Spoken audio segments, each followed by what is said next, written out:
Bonjour à vous tous.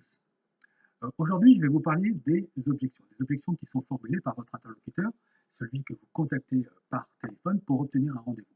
Les objections qu'il peut formuler sont assez nombreuses, mais j'en rencontre deux, ou j'en vois deux que l'on peut retenir comme étant assez intéressantes parce qu'elles sont exemplaires et assez difficiles à traiter dans le fil de l'action.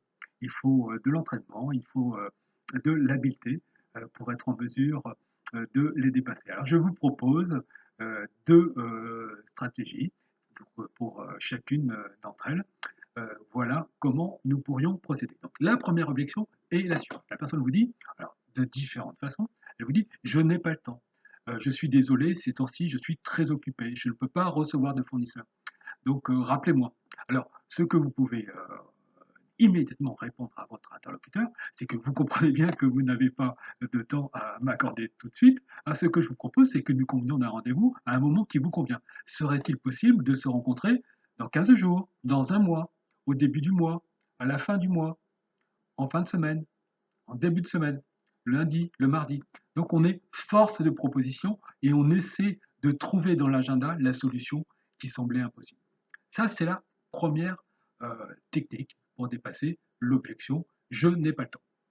Alors, maintenant, nous allons évoquer une deuxième technique pour dépasser une autre objection, qui est une objection, à mon avis, beaucoup plus difficile, lorsque votre interlocuteur vous dit « je suis désolé, mais j'ai déjà tout ce qu'il me faut, j'ai un fournisseur avec lequel cela se passe très bien depuis des années, et je n'ai vraiment pas l'intention d'en changer, je vous invite à ne pas insister ». Alors, cela peut paraître particulièrement difficile.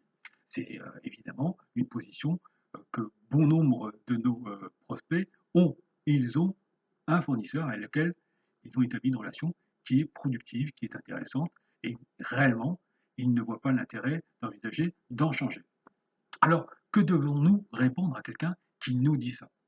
Eh bien, il faut être évidemment très respectueux et peut-être avec un peu de sourire, lui expliquer les choses de la façon suivante. Je comprends bien que vous ayez un fournisseur avec lequel les choses se passent bien et que vous n'ayez pas l'intention d'en changer immédiatement. Moi, ce que je vous propose, c'est que nous nous rencontrions et que je puisse vous apporter des éléments qui alimenteront votre réflexion pour un jour, éventuellement, prendre la décision de changer de fournisseur. Je sais très bien que vous n'allez pas procéder à ce changement immédiatement, mais un jour ou l'autre, peut-être que la question se posera. C'est pour ça que je souhaite vous rencontrer.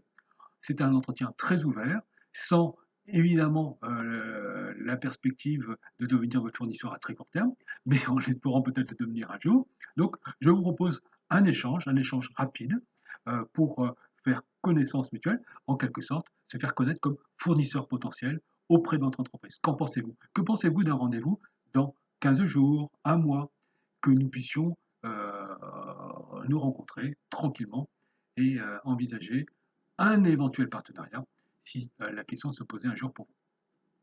Voilà les deux manières de procéder que je souhaitais évoquer dans cette courte vidéo. À très bientôt.